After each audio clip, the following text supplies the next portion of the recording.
Hi everyone, Stepan here. I'll continue the series on the Alekhine Defense with the Balogh variation. Before I move on to the exchange variation, which is a logical follow-up to the 4 pawns attack, as it's the second branching in the most popular line of the Alekhine, I'm going to do the sideline because it's very interesting, and even though it's considered dubious for white, it's still one of the most popular. The engines actually give it as equal or slightly better for black on move 4, but the engine the engine doesn't understand the threat of the attack, and I think that the Balogh variation is very dangerous for black and very logical for white. So let's go over it. And one more thing, the name is extremely cool. I just like the word Balogh. It was named after a Hungarian chess player, János Balogh, who played in the first half of the 20th century. He was considerably strong, so the opening is fine. So let's go. e4, knight to f6, the provocative Alekhine or Alekhine Defense, e5 accepting, knight to d5, d4, black's main move d6, and we've been looking at c4, and in the next video we are going to continue looking at c4, which is one of the most popular ways to play. The second most popular way is knight to f3, which is the main line, and we are going to look at that after the exchange variation. And today we are going to look at the most popular sideline, the third most popular move for white, even though knight to f3 has been played 8,500 times in Grandmaster games, c4 has been played 3,500 times, and the move we are going to look at now, bishop to c4, has only been played 400 times. So the third most popular move with a large difference until the second move, but bishop to c4. The Balogh variation. So what's the point of the move? You're chasing the knight away, it's just that you're not chasing it away with the pawn, which you do with pawn to c4. So the knight still has to move, or some piece has to develop the knight. So we have three logical options, and those are the three moves which players play. Knight to b6, moving the knight away, c6, defending the knight with the c-pawn, and d takes e5, defending the knight with the queen. e6 hasn't been played that much because I think the variations after bishop takes are fine for black, but knight to f3 should be a normal move which gives white an okay advantage. E takes d6 is also a move, so e6 is not a move, is not considered to be one of the good moves. After bishop to c4, c6, d takes e5, or knight to b6. Let's look at d takes e5 first, because that's the biggest sideline, the third most popular move. In the end of the video we are going to look at one game between Nepo and Hikaru Nakamura way back from 2007, when they were both puny 25-2600s. So d takes e5. Okay, the only logical move, d takes e5. And now black plays c6, defending the knight once more, c6. There is one mistake which you have to avoid. If you try playing knight to b6, trying to exchange the queens, then you actually lose the game right away, because bishop takes f7 and the king has to take. After the king takes, you lose the queen. So after d takes e5, d takes e5, c6 is the only move. e6 once again shouldn't really be played because it blocks down the bishop, and maybe in the previous variation with bishop c4, e6 is also not a good idea because the bishop is still blocked. So you play c6. White continues normally with knight to c3. Taking here would give white the advantage of castling. Black couldn't castle anymore, so despite the c-pawns being doubled, I don't think that's worthy enough for black. So black continues with bishop to e6. Knight takes d5, bishop takes d5, bishop takes d5, queen takes d5, queen takes d5, c takes d5, and here you have it, the most boring line in the Balogh variation. I think players with black should play this way if they want to get an equal game. Who is better here is really hard to say. The e5 pawn is overextended as always in the Alekhine Defense, but now the move f4 can be played at some point. White can also restrict the d-pawn from moving and castle queenside, put some pressure on the d-pawn. So I think this is just completely equal. The material is equal, the pawn structure is almost symmetrical, and neither side really has anything. If you want to spice things up after d takes e5, I think it's really hard if white plays correctly. D takes e5, c6, there really are no better options. If you take here, I mean, you don't get anything. This isn't really that much. You need to defend your f7 pawn, and white is just better. So d takes e5 is a sideline I would recommend if you want to get a peaceful endgame and draw a high-rated opponent. So after bishop to c4, d takes e5 I wouldn't recommend. c6 on the other hand is a very interesting move. Here white has three moves, three ways to play. The engines like one variation which could be troublesome for black. It's the third most popular move, the fourth most popular move actually, and grandmasters don't seem to be playing it that often, but the engines like it. So I'm going to show you this move first. E takes d6 is the engine choice, and I think a very logical choice. After e takes d6, you have two options. One option is visually more logical than the other. So one option is to just take with the queen. The other option is to play the move e6, close down your dark squared bishop and recapture with your light squared bishop and recapture with your dark squared bishop. The most popular move here is queen takes d6, which is actually a mistake and gives white a huge advantage. Queen takes d6 is actually +1 for white. Now there are no wonderful moves which white could play here. White simply continues with knight to f3, and he already has a better position. Now after b5, bishop to d3, normal development, e6, knight to c3, knight takes c3, b takes c3, white has a huge edge. And if you turn on the engine, +1.5, I mean, this pawn structure is weak, but on the other hand, if you don't play b5, then how do you continue the game? If you return the knight to f6 once again, perhaps a move such as c3 and bishop to e3 and castles will give white a huge lead in development, and I think white is simply better. So after e takes d6, queen takes d6 is a mistake. The less intuitive move e6 should be played because there is no way for white to defend this pawn. And now after knight f3, bishop takes d6. You did hem in your bishop on c8, but it's going to be developed later on because you are often going to get the move e5 in. Castles. Knight b to d2, h6, rook to e1. A normal game. White has a slight edge, but nothing major. So after c6, so after c6, e takes d6, you need to be careful with black. And I think this is a very fine way for white to get an advantage. After bishop c4, c6, e takes d6 is a good move because I think most people are going to play queen takes d6. So just remember that queen takes d6 is a mistake. Don't play that if you play the Alekhine, play e6 and recapture the pawn afterwards. A few other options after c6, if you don't choose the engine move, e takes d6, the two most popular moves by grandmasters are knight f3 and queen to e2. Knight to f3 is the most popular move and perhaps the most logical move from a human perspective, defending your center and developing. Bishop to g4, pinning the knight, h3, bishop f3, queen f3, de5, de5. And here we come to what's thematic about the Balogh variation and why the Balogh variation is not considered as good for white as the main line or d4, c4 lines, the 4 pawns attack or the exchange variation. And that's the thing that you have an overextended e5 pawn similar to what you have in the Berlin defense. This pawn structure is like the Berlin defense for white. The only difference is that black doesn't have doubled pawns here. And I think that this pawn is really hard to defend, and that's why I don't like the Balogh variation.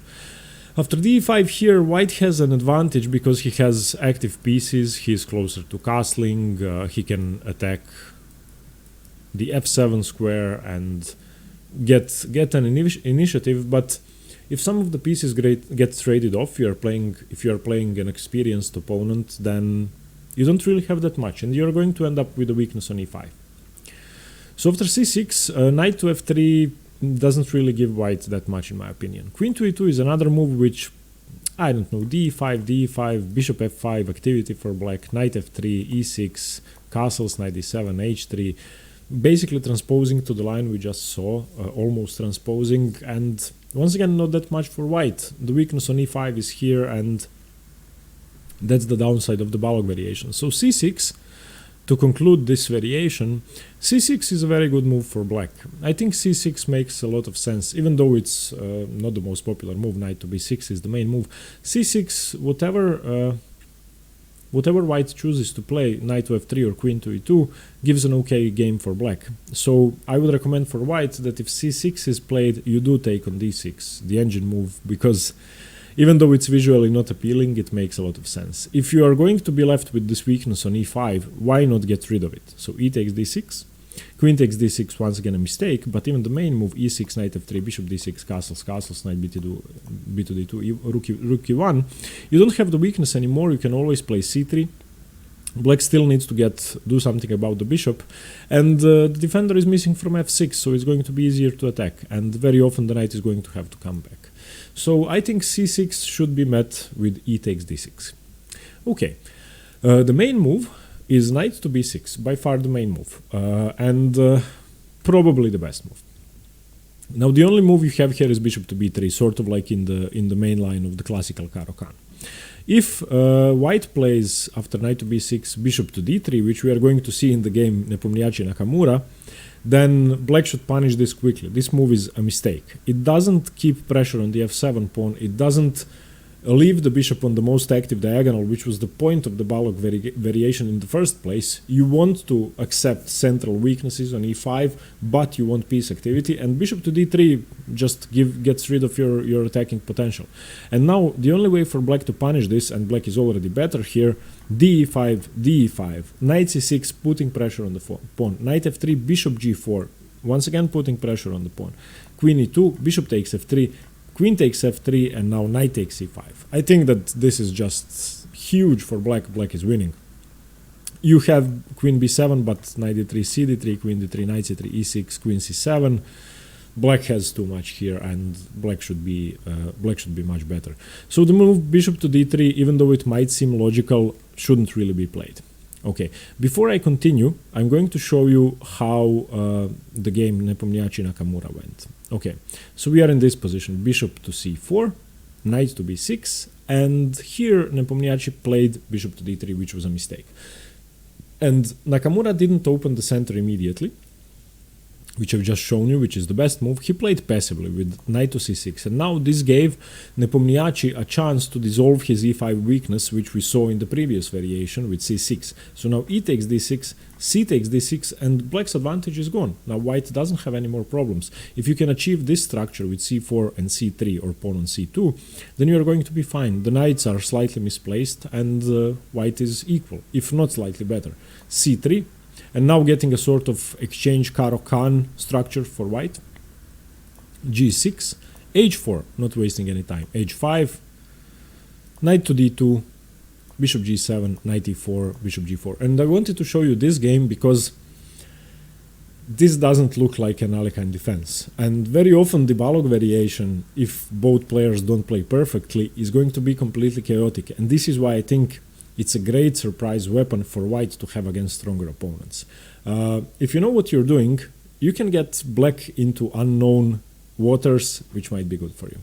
Okay, I'll just go through the game. f3, bishop f5, knight to e2, d5, knight to c5, bishop takes d3, queen takes d3, knight to d7. Yeah, this is now, well, better for white, but white didn't punish that correctly. There was a tactic here. Okay, so I mean, in this position this was just a winning move, and he didn't spot that. If he takes, then you know this is just losing, and there is no way to defend. The pieces are getting in, and you're going to win this position, and there is just no way to defend. But unfortunately for Nepomniachtchi, he still wasn't as tactically strong. After queen d3, he didn't see knight to d7. He didn't see knight to e6, and after all, black managed to win because he missed that variation. In the game, Nepomniachtchi played knight takes d7, which just keeps the position equal. So remember these patterns. After knight d7, remember that the king is cut off from its escape square, and very often in the Caro-Kann I'm faced with these positions where, I'm sorry, my neighbors apparently started drilling something. Sorry about the noise. So in the advanced Caro-Kann, very often black has a pawn on e6, and white can sacrifice a knight and then take on g6 with the queen. So those positions tend to be winning for white. But anyway, he missed that. Knight d7, queen d7, bishop f4, queen to f5, and from here on Nakamura went on to win the game with, after queen e3, castles. You can see that the game is completely crazy, both kings are open, and it's a very volatile position. So this game is an example of why I like the Balogh variation. Bishop c4, knight b6, and already on move 5, a strong grandmaster like Jan Nepo played bishop to d3, which is a mistake. And a very strong 2600 at the time, Hikaru Nakamura, played a mistake. He played knight c6 and didn't see this. So, I mean, yeah, the Balogh variation is very tricky. But let's continue. After knight to b6, the only move is bishop to b3. Bishop to d3, as I said, shouldn't be played. Now black continues weakening the position, d takes e5, and of course if white takes, black is going to exchange the queens and be better, so the only move is queen to h5. There is one sideline with queen f3, but that's not as active. The point of both moves is to attack f7, but now after e6, d5, c5, knight a3, knight c6, queen g3, you're forced to defend the pawn this way, and after queen to h5 and e6, the same move, d e5, a5 for black, is one option. You are still keeping the defense of this pawn, so you don't have to move again. The difference is that the queen on h5 is still defending the e5 pawn, which is the main weakness in the position. So after d takes c5, queen to h5. Queen to f3 should be avoided. Queen h5, e6, the only move for black. Don't hang a mate in one on f7.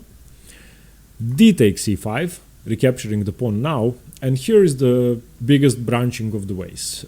Usually the Balogh variation is fairly straightforward, and this makes it a great surprise weapon against the Alekhine player. If you play the exchange variation, or the four pawns attack, or the main line, they're going to know tons of theory. And in the Balogh variation, rare people will know all of the theory, and you can learn everything, because there aren't that many branchings. This is the major one. In this position, black can play a5, black can play knight to c6, or black can play c5. c5 is the biggest sideline, I wouldn't recommend that. Knight a3, looking at c4, bishop d7, knight to f3, normal development, g6, queen to h3, queen to c7, attacking the pawn, bishop to e3, and white has a slight edge. This pawn is a nuisance, but I mean, it's not really such a big deal. And I think that yeah, I just think that white should be better. I'm just looking at this move c4 now. Oh yeah, you can take the knight, I'm sorry. I just got blind for a second. So after c4, yeah, you take the knight and it's okay. The other sideline after d takes c5 is knight to c6, immediately putting pressure on the e5 pawn. And this is actually a move I would recommend. a5, even though it's the main line, seems to weaken your queen side a bit, and after a5 white is going to play a4 anyway. You might win the bishop, but I think this move is more intuitive and it puts pressure on the e5 weakness right away. So white has to react. Knight to f3, and now we play knight to d4, challenging the knight and challenging the bishop. Knight takes d4, queen takes d4, castles, your pawn is very loose, g6, chasing the queen away, and now it's really hard to keep the defense of e5. Queen to g5, bishop to e7, attacking the queen once again. Queen to g3, defending the pawn, but now bishop to d7, knight to c3, and black can choose which side to castle. And black is, in my opinion, fine here, if not better, because this pawn, even though it's in black's camp, is more of a liability than a strength for white, and white constantly has to keep an eye out to defend that pawn, and it's really a nuisance in the position. At the same time, the queen, although slightly misplaced on d4, is in the middle of white's position. So after d takes c5, c5 is a strange choice, I wouldn't recommend it, but knight to c6 is a very good sideline. And if you want to confuse the Balogh player with the black pieces, I would recommend the move knight c6, because it's the second most popular option, and a5 has been played in almost every game. So after knight to c6, you need to defend, knight f3, and remember with black this maneuver to challenge the knight and get your queen into the center. Knight to d4, you don't really want to give up your bishop if necessary. If not necessary, knight takes d4, queen takes d4, castles, g6, and now you have this dancing with the queen, chasing the queen away, and if white isn't careful, he really could lose the pawn, and if white loses this pawn, then black is going to be much better. After d takes e5, let's get to the main move, a5. a5 has to be met with a4. If you allow a4, you lose a piece. a3 is slightly less convenient. I think a4 is the main move. And now what's good about this variation is that it's straightforward. Very simple to learn. Around 50 games played by grandmasters and strong players, and all of them have basically the same forcing line. Knight to a6. The point of knight to a6 is that black wants to get into c5, challenge the knight, knight to f3, knight c5. And now you can choose whether you want to lose a pawn and save the bishop. Once again, sort of Karo-Kani with this structure where black retreats the bishop to a2 and gives up the h5 pawn. But in this position, you shouldn't really save the bishop. There's nothing logical to do because you lose the pawn in the process. It's much better to castle. And now knight takes b3, c takes b3, queen to d3, entering the position, attacking the b3 pawn, knight to c3 defending, bishop to d7, bishop to e3, queen to g6, and the best move is to take takes, rook a to c1. This is the main line of the Balogh variation. And this position should be studied because it's very likely that you are going to enter it. Let's go over it once again. So e4, knight to f6, e5, knight to d5, d4, d6. This is going to be played in almost every Alekhine game you play. And now you don't play knight f3, the main line. You don't play c4, going in either for the exchange or the 4 pawns attack. You play bishop to c4. Bishop to c4, the Balogh variation, once again provocative, usually leaving you with a weakness on e5 and a weaker center than usual, but looking at the f7 square, so giving you some options. Knight b6, the main move. Bishop to b3, the main move. Don't play bishop to d3. D takes c5. Queen to h5 has to be played. Queen to f3 is worse. e6 has to be played. Black has to stop mate in 1. D takes c5, and now you get to choose. Knight c6, a very good choice, confusing the player with white pieces. c5, not so good. I would recommend a5. White has to play a4.